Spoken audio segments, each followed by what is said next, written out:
الحمد لله رب العالمين والعاقبة للمتقين ولا عدوان إلا على الظالمين وأشهد أن لا إله إلا الله ولي الصالحين وأشهد أن محمدا عبده ورسوله وصفيه من خلقه وخليله سيد الأولين والآخرين اللهم صل عليه وعلى آله وصحبه ومن اتبعهم بإحسان إلى يوم الدين أما بعد.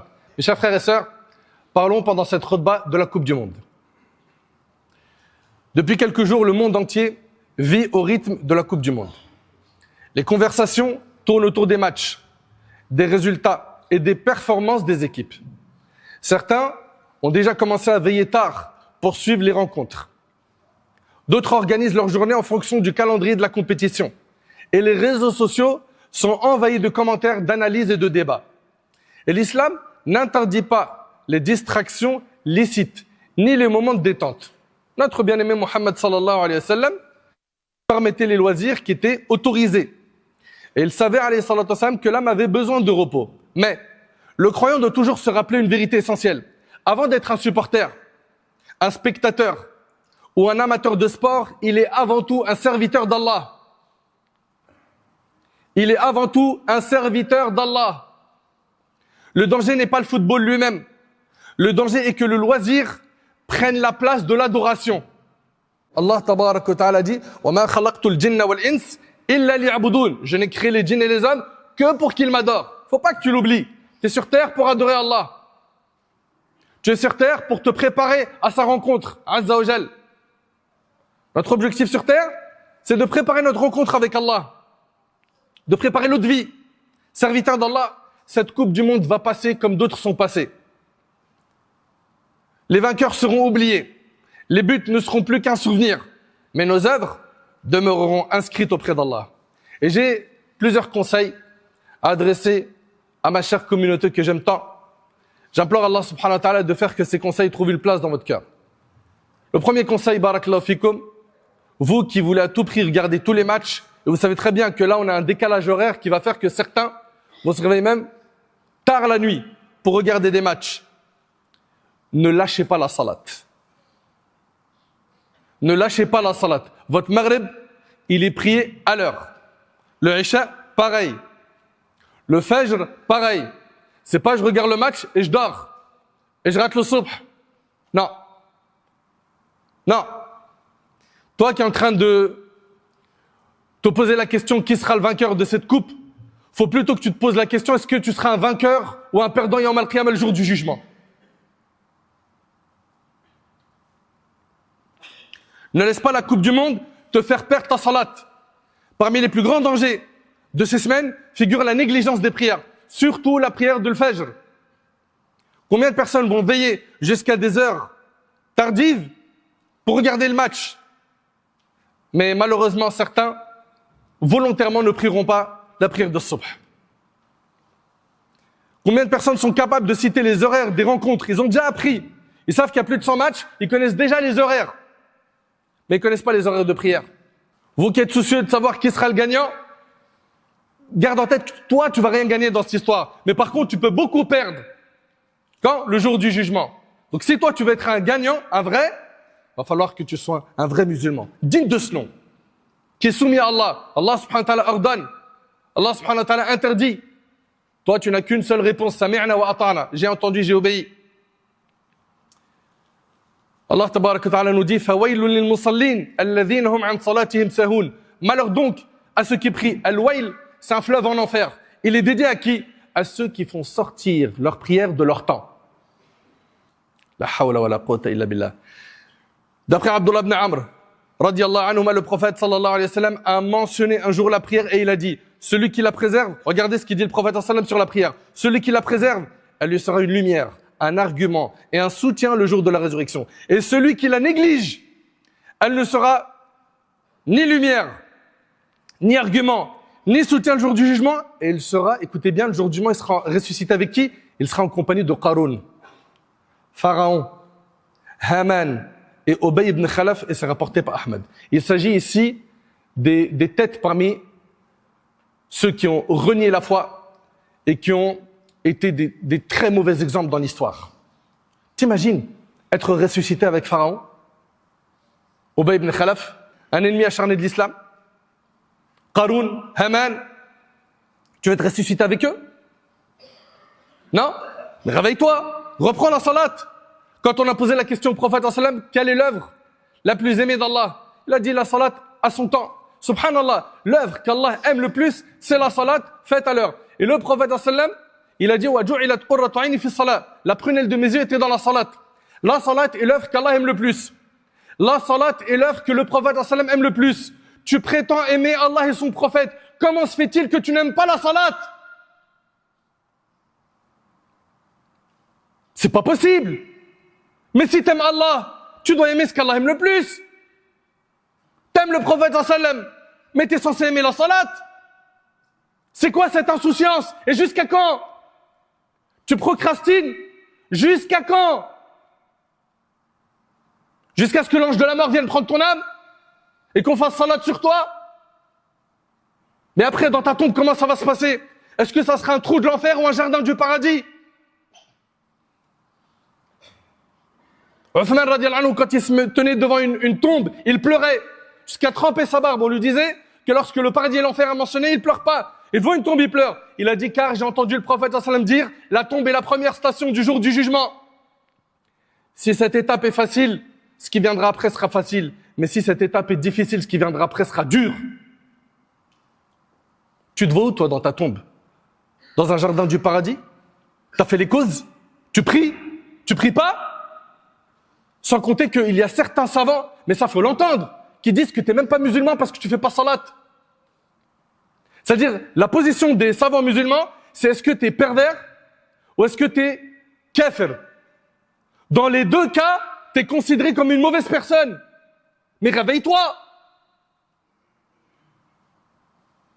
Non, mais c'est trop dur de se réveiller à 4 heures du matin pour subh. Mais c'est facile de se réveiller à 3 heures pour un match. Vous avez pas honte?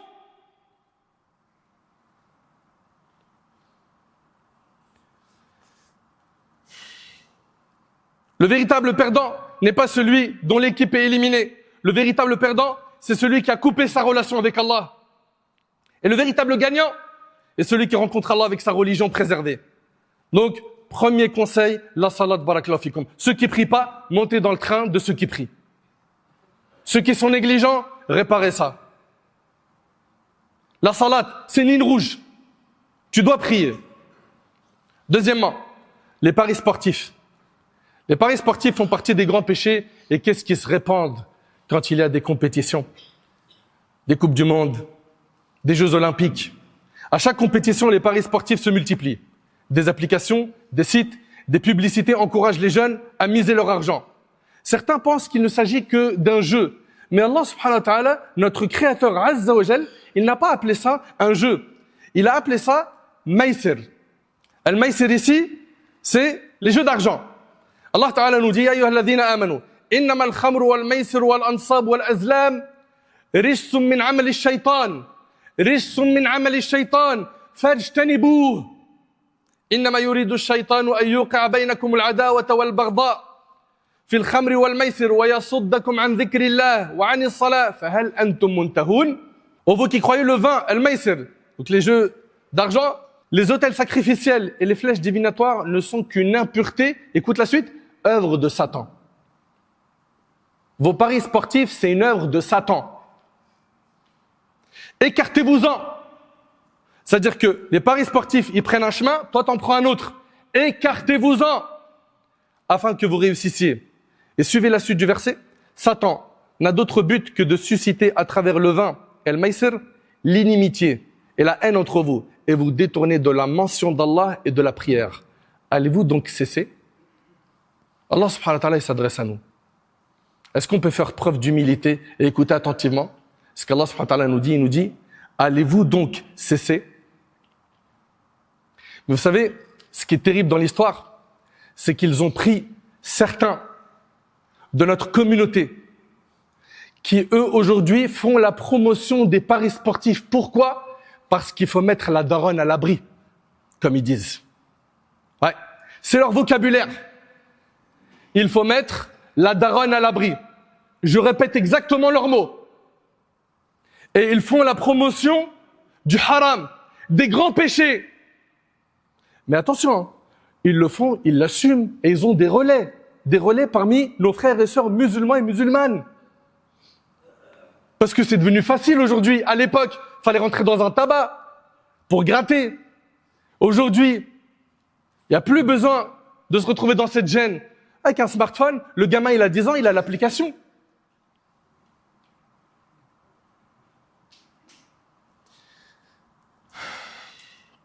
Al-Maysir, dit Al-Qurtubi, désigne les paris, Al-Qimar sur les chameaux. Et par extension, tous les jeux d'argent. Les paris sportifs rentrent dedans. Et Abdullah ibn Amr ibn al-As, radiyallahu anhu, ce hadith-là, il est mawqouf, il est rapporté par l'imam al-Bukhari dans l'Adab al-Mufrad. Et s'il vous plaît, soyez attentifs à ce hadith. Vous savez tous qu'en tant que musulmans, il y a des choses qu'on n'a pas le droit de consommer. On n'a pas le droit, nous, en tant que musulmans, de boire de l'alcool, n'est-ce pas? Tous les musulmans le savent. En tant que musulmans, on n'a pas le droit de manger du porc, n'est-ce pas? Tous les musulmans le savent. Même les plus égarés des musulmans, ils le savent, que l'alcool, le porc, c'est interdit dans notre religion. Dans ce hadith d'Abdullah ibn Amr ibn al-As, en parlant des jeux de hasard, il dit, celui qui joue au trick-track des jeux de hasard, en misant de l'argent, est comparable à celui qui mange de la viande de porc. Toi qui es musulman, après avoir écouté ce texte, c'est toujours pour toi banal, normal, tes paris sportifs? Si aujourd'hui ils vous ont mis des personnes qui vous ressemblent dans les pubs, c'est parce qu'ils vous ciblent afin que vous vous identifiez à ces gens-là. L'une des pires des épreuves, c'est de gagner dans les paris sportifs. Vous savez pourquoi? Car ces gains mènent à l'enfer. C'est pas mes paroles. Abu Bakr radiyallahu anhu nous rapporte, j'ai entendu le prophète sallallahu alayhi wa sallam dire, toute chair qui s'est nourrie de l'illicite, c'est l'enfer qui lui convient le plus, rapporté par l'imam al-Bayhaqi. Et rappelle-toi aussi une chose, c'est que celui qui indique un bien, c'est comme si qu'il l'avait fait. Mais celui qui indique un mal, pareil, il encaisse les péchés de ceux qu'il a engrainés. T'as enseigné à une personne un gros mot, il le répète après toi. Tu t'es pas repenti, même après ta mort, dans ta tombe. À chaque fois qu'il dit le gros mot, t'as le même péché que lui. T'as montré à quelqu'un un plan d'un pari sportif. Tu lui as dit, tiens, regarde, avec ça, tu vas pouvoir gagner des sous. Il gagne des péchés et t'en gagnes aussi. C'est-à-dire, en fait, quand tu réfléchis, ces personnes qui, aujourd'hui, diffusent le mal, propagent le mal et sont des moteurs de mal, non seulement ils vont récolter leurs péchés, et aussi les péchés de ceux qu'ils ont égarés. Mais vos péchés, ils vous suffisent pas?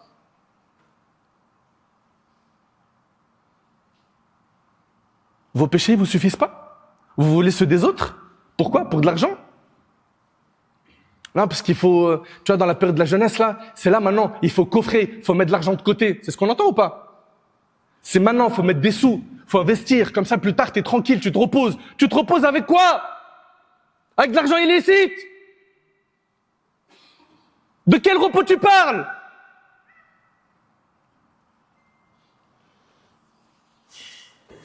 As-tu oublié que le jour du jugement, comme dans le hadith d'Abi Barza, tu seras questionné sur ton argent, tu auras deux questions. Comment tu l'as gagné et dans quoi tu l'as dépensé? Qu'est-ce que tu vas dire à Allah?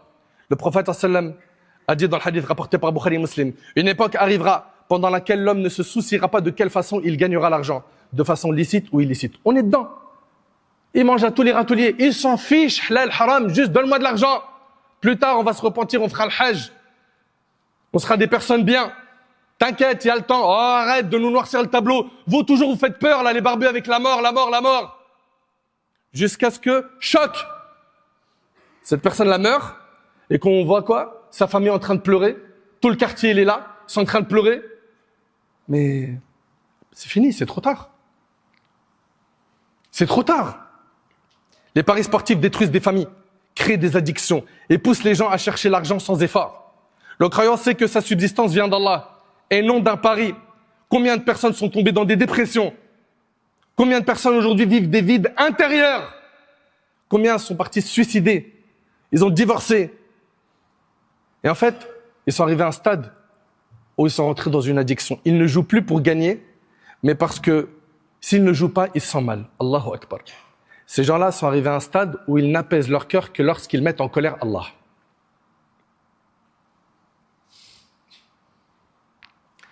Donc on a parlé de la prière, on a parlé des paris sportifs. Également, et ça c'est le troisième rappel, le musulman ne nuit pas à ses voisins. Durant cette Coupe du Monde, certains matchs se jouent tard pendant la nuit. Après certaines victoires, le classique on le connaît, des cris retentissent, les klaxons se multiplient, des pétards explosent et des familles entières sont empêchées de dormir. Le musulman, il a le droit d'agir ainsi? Le prophète sallallahu alayhi wa sallam, dans le hadith rapporté par Muslim sur Abu Hurayra, a dit « Celui dont le voisin n'est pas à l'abri de son mal ne rentrera pas au paradis. » Celui dont le voisin n'est pas à l'abri de son mal ne rentrera pas au paradis. Des klaxons le soir, des cris, ils ouvrent la fenêtre, ils crient. Mais en fait, t'as oublié que t'es musulman, t'es régi par des règles, ta joie, tes émotions ont un cadre. Respecte ta religion. Respecte ta religion. Une victoire sportive ne t'autorise pas à nuire à ton voisin. La joie n'autorise pas l'injustice. La célébration n'autorise pas la nuisance. Quatrièmement, le fanatisme et le racisme ne font pas partie de l'islam. Certains se mettent à insulter des peuples entiers à cause d'un match. Wallah, tu réfléchis sur ça, tu dis, mais ces gens-là, qu'est-ce qu'ils ont dans la tête? Il a raté une action, il l'insulte et il lui insulte sa mère. L'arbitre, selon lui, n'a pas vu une faute, il insulte l'arbitre. Son équipe préférée a perdu, il insulte tout un pays. Tel pays-là, ce sont des... Et il envoie une insulte sur tout le pays. Il fait de la médisance sur un pays. Lui, il fait pas une médisance sur une personne. Non. Lui, il vise 40 millions de personnes, 50 millions de personnes. Ces gens-là qui viendront, le jour du jugement, réclamer leurs droits à cause de ta médisance. Le prophète sallam a dit, l'homme peut prononcer une parole sans lui accorder la moindre attention. Elle le fait plonger en enfer 70 automnes. Une parole peut te faire tomber en enfer 70 ans. T'imagines? Ces personnes qui sont là, ils insultent, critiquent, ils médisent, ils ont des propos racistes. Allahu Akbar. Cinquième rappel, la victoire ne justifie jamais le désordre. À chaque compétition, nous voyons des vitrines brisées, des véhicules incendiés, des agressions, des pillages, des violences. Certains vont bloquer des routes, le périph'. Des gens prétendent célébrer une victoire alors qu'ils désobéissent à Allah. Allah tabarak wa ta'ala, il dit « Wa la tufsidu fil ardi ba'da islahiha » Ne se met pas le désordre sur terre après qu'elle eût été amendée. « Wallahu la yuhibbul fasad » Allah nous dit et Allah n'aime pas le désordre. Le croyant n'est pas une source de désordre, il est une source de paix. Il ne détruit pas les biens, il ne terrorise pas les habitants, il ne répond pas à l'émotion par la transgression. Et le dernier point, souviens-toi que tu vas rencontrer Allah un jour. Dans quelques semaines, cette Coupe du Monde sera terminée. Les stades seront vides. Les supporters vont rentrer chez eux. Les trophées seront rangés. Mais chacun d'entre nous continuera sa route vers sa tombe. Nous serons interrogés sur notre temps, notre jeunesse, nos biens et nos œuvres. Allah tabarak wa ta'ala nous dit فَمَنْ يَعْمَلْ مِثْقَالَ ذَرَّةٍ خَيْرًا يَرَهُ وَمَنْ يَعْمَلْ مِثْقَالَ ذَرَّةٍ شَرًّا يَرَهُ. Quiconque aura accompli le bien fût du poids d'une fourmi le verra. Et quiconque aura commis le mal fût du poids d'une fourmi le verra. Et souvenez-vous toujours que la plus grande victoire n'est pas celle d'une sélection nationale, mais celle qui vous permettra d'entrer au paradis. Allah Ta'ala dit La yastawi ashabul nari wa ashabul janna, ashabul jannati humul faizun. Ne seront pas égaux les gens du feu et les gens du paradis. Les gens du paradis sont eux les gagnants. Regardez, Allah il nous dit quoi? Les gens du paradis sont eux les gagnants. Et les gens du paradis, ils ne cassent pas, ils n'insultent pas, ils ne médisent pas.